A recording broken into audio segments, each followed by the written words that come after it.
नमस्कार दोस्तों, स्वागत है आप सभी को मेरे चैनल में। कि आइए जानते हैं आज के इस वीडियो में संपूर्ण कलयुग पुराण के बारे में। क्या होगा कलयुग के अंत में, आइए जानते हैं। कलयुग के पापों ने सब धर्मों को ग्रस लिया, सदग्रह लुप्त हो गए। दभिम्बों ने अपनी बुद्धि से कल्पना कर करके बहुत से पंथ प्रकट कर दिए। रामचरित्र मानस उत्तराखंड 97 गोस्वामी तुलसीदास जी श्रीमद् भागवत और रामायण के अनुसार ही रामचरित्र के उत्तराखंड में काकभूषणी का अपनी पूर्व जन्म कथा और कली महिमा का वर्णन करने का उल्लेख करते हैं।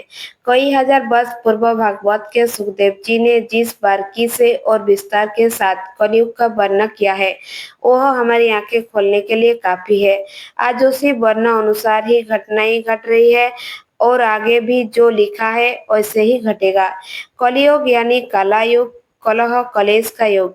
जिस योग में सभी के मन में असंतोष हो, सभी मानसिक रूप से दुखी हो, वह योग की कलयुग है।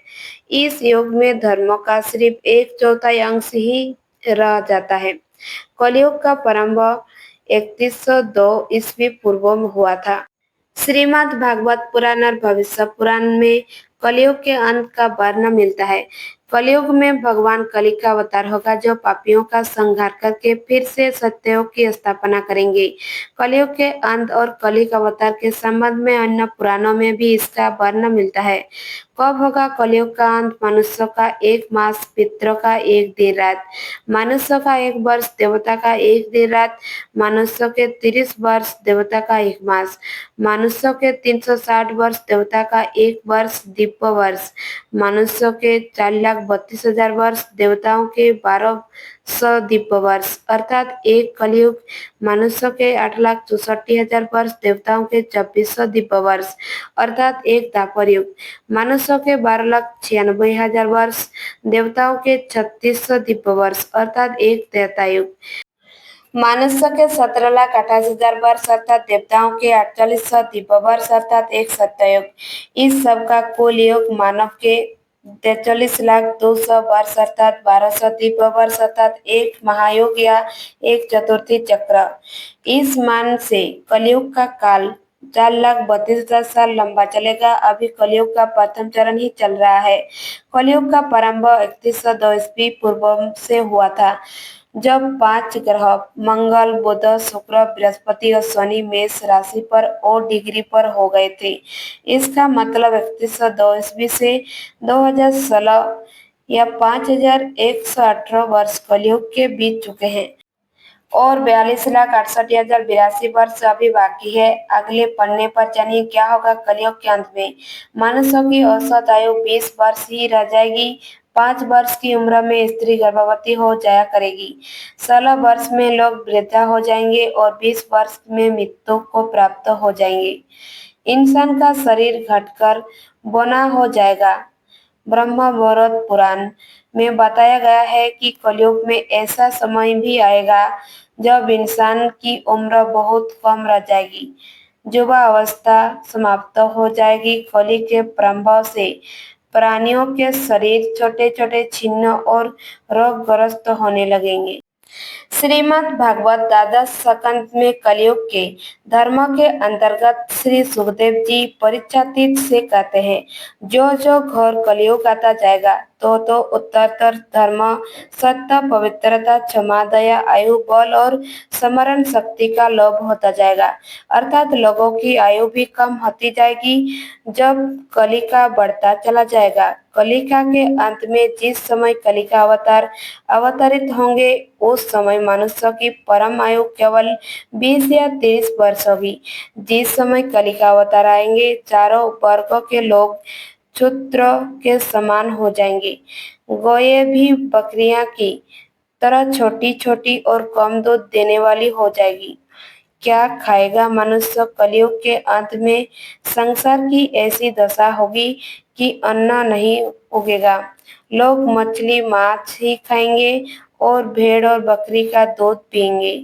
गाय तो दिखना भी बंद हो जाएगी, होगी तो वह बकरी समान होगी। एक समय ऐसा आएगा जब जमीन से अन्न उपजाना बंद हो जाएगा, पेड़ों पर फल नहीं आएंगे, धीरे धीरे ये सारी चीजें लुप्त हो जाएगी। गाय दूध देना बंद कर देगी।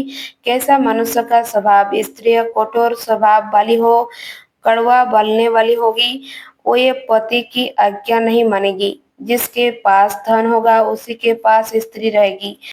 मनुष्य का स्वभाव गधा जैसा दुस्साहस, केवल गृहस्थी का भार ढलने वाला रह जाएगा। लोग विषयी हो जाएंगे, धर्म कर्म का लोभ हो जाएगा, मनुष्य जप रहित नास्तिक और चोर हो जाएंगे, सभी एक दूसरे को लूटने में रहेंगे। कलयुग में समाज हिंसक हो जाएगा, जो लोग बलवान होंगे उनका ही राज चलेगा। मानवता नष्ट हो जाएंगे, रिश्ता खत्म हो जाएंगे, एक भाई दूसरे भाई का ही शत्रु हो जाएगा। जुआ, शराब, पर स्त्री गमन और हिंसा ही धर्म होगा। पुत्र पिता और पिता पुत्र का वध करके भी उद्योगन नहीं होंगे। अपनी प्रशासन के लिए लोग बड़ी बड़ी बातें बनाएंगे, किंतु समाज में उनकी निंदा नहीं होगी। उस समय सारा जगत मच्चल हो जाएगा, इसमें स्वयं नहीं, एक हाथ दूसरे हाथ को लौटेगा। कलयुग में लोग शास्त्र से विमुख हो जाएंगे और नैतिक साहित्य ही लोगों की पसंद हो जाएगा। बुरी बातें और बुरी शब्दों का ही व्यवहार किया जाएगा। स्त्री और पुरुष दोनों ही अधर्मी हो जाएगी। स्त्री पतिव्रत धर्म का पालन करना बंद कर देगी और पुरुष भी ऐसा ही करेंगे। स्त्री और पुरुष से संबंध सभी वैदिक नियम विलुप्त हो जाएंगे। आगे पढ़ने पर कलयुग के अंत में क्या होगी प्रलय, आइए जानते हैं। कलयुग के अंत में होगी प्रलय। श्रीमद् भागवत के द्वादश संस्कंद में कलयुग के धर्म के अंतर्गत श्री सुखदेव जी परीक्षित जी से कहते हैं, जो जो घोर कलयुग आता जाएगा तो उत्तरातर धर्म, सत्य, पवित्रता, क्षमा, दया, आयु, बल और स्मरण शक्ति का लोभ होता जाएगा। अर्थात लोगों की आयु भी कम होती जाएगी जब कली का बढ़ता चला जाएगा। महाप्रलय, बहुत काल तक सूखा रहने के बाद कलियुग में अंतिम समय में बहुत मोटी धारा से लगातार वर्षा होगी, जिससे चारों ओर पानी ही पानी हो जाएगा। समस्त पृथ्वी पर जल हो जाएगा और प्राणियों का अंत हो जाएगा। इसके बाद एक साथ 12 सूर्य उदय होंगे और उनके तेज से पृथ्वी सूख जाएगी। कलयुग के अंत में भयानक तूफान और भूकंप ही चला करेंगे। लोग मकानों में नहीं रहेंगे, लोग गड्ढे खोद कर रहेंगे। धरती का 3 हाथ अंश अर्थात लगभग 4.5 फुट नीचे तक धरती का उपजाऊ अंश नष्ट हो जाएगा। भूकंप आया करेंगे। महाभारत में कलियुग के अंत में प्रलय होने का जिक्र है, लेकिन यह किसी जल प्रलय से नहीं बल्कि धरती पर लगातार बढ़ रही गर्मी से होगा। महाभारत के वन पर्व में उल्लेख मिलता है कि कलयुग के अंत में सूर्य का तेज इतना बढ़ जाएगा कि सातों समुद्र और नदियां सूख जाएगी। संवर्धक नाम की अग्नि धरती को पाताल तक भस्म कर देगी। वर्षा पूरी तरह बंद हो जाएगी, सब कुछ जल जाएगा। इसके बाद फिर 12 वर्ष तक लगातार बारिश होगी, जिससे सारी धरती जलमग्न हो जाएगी। जल में फिर से जीवन उत्पन्न की शुरुआत होगी। महर्षि व्यास जी के अनुसार कलयुग में मनुष्यों के वर्ण और आश्रम संबंधी प्रवृत्ति नहीं होगी। वेदों का पालन कोई नहीं करेगा। कलयुग में विवाह को धर्म नहीं माना जाएगा। शिष्य गुरु के अधीन नहीं रहेंगे, पुत्र भी अपने धर्म का पालन नहीं करेंगे। कोई किसी कुल में पैदा ही क्यों ना हुआ, जो बलवान होगा वही कलयुग में सबका स्वामी होगा।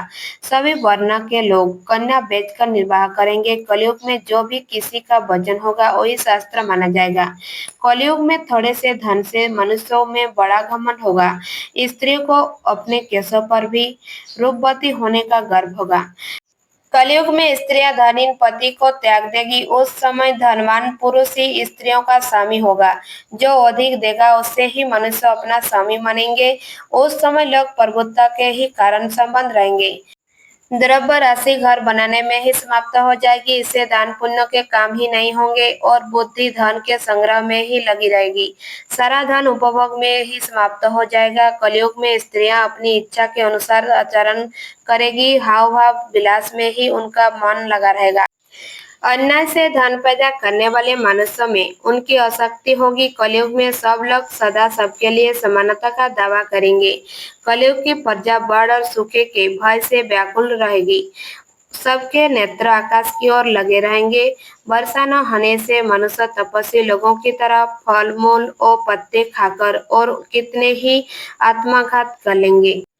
कलयुग में सदा अकाल ही पड़ता रहेगा। सब लोग हमेशा किसी न किसी कलेश से घिरे रहेंगे। किसी किसी तो थोड़ा सा सुख भी मिल जाएगा। सब लोग बिना स्नान करे ही भोजन करेंगे। देव पूजा, अतिथि संस्कार, श्रद्धा और दर्पण की क्रिया कोई नहीं करेगा। कलयुग की स्त्रियां लोभी, नाटी, अधिक खाने वाली, मंद भाग्य वाली होगी। गुरुजनों और पति की आज्ञा का पालन नहीं करेगी तथा पर्दे के भीतर भी नहीं रहेगी।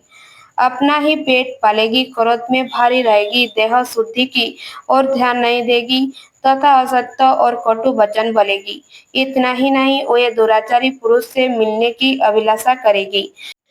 ब्रह्मचारी लोग वेदों के कहे गए व्रत का पालन किए बिना ही वेदापन करेंगे। गृहस्थ पुरुष न हो हवन करेंगे, न ही सत्तापित को उचित दान देंगे। वनों में रहने वाले वन के कदमुद आदि से निर्वाह न करके ग्रामीण आहार का संग्रहण करेंगे और सन्यासी भी मित्र आदि के स्नेह बंधन में बांधे रहेंगे।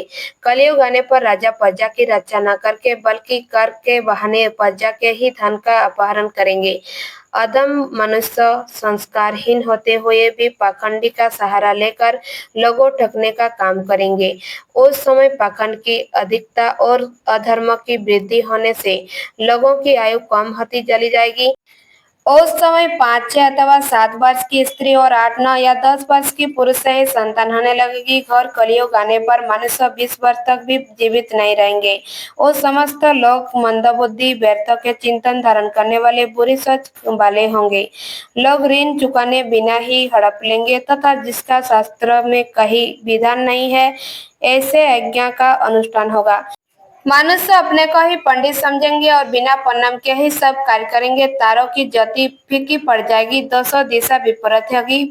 पुत्र पिता को तथा बहू सास को काम करने भेजेगी। कलयुग में समय के साथ साथ मनुष्य वर्तमान पर विश्वास करने वाले, शास्त्रों ज्ञान से रहित, दम्भी और अज्ञानी होंगे। जब जगत के लह सर्व अच्छी हो जाई, स्वयं ही आत्मरक्षा के लिए विश्वास हो तथा राजा उनकी रक्षा करने में असमर्थ हो जाएंगे, तब मनुष्यों के क्रोध लोभ की अधिकता हो जाएगी। कलयुग के अंत के समय बड़े बड़े भयंकर युद्ध होंगे। भारी वर्षा, प्रचंड आंधी और जोर की गर्मी पड़ेगी। लोग खेती काटने लगेंगे, कपड़े चुरा लेंगे, पानी पीने का सामान और पेटियां भी चुरा ले जाएंगे। चोर अपने ही जैसे चोरों की संपत्ति चुरा लेंगे। हत्याओं की भी हत्या होने लगेगी। चोरों से चोर का नाश होने जाने के कारण जनता का कल्याण होगा। युगांत काल में मनुष्य की आयु अधिक से अधिक 3 वर्ष की होगी। लोग दुर्बल, क्रोध, लोभ तथा बुढ़ापे को शोक से ग्रस्त होंगे। उस समय रोगों के कारण इंद्रियां क्षीण हो जाएगी। फिर धीरे धीरे लोग साधु पुरुषों की सेवा, दान, सत्य एवं प्राणियों की रक्षा में तत्पर होंगे। इससे धर्म के एक चरण की स्थापना होगी। उस धर्म से लोगों को कल्याण की प्राप्ति होगी। लोगों के गुणों में परिवर्तन होगा और धर्म से लाभ होने का अनुमान होने लगेगा।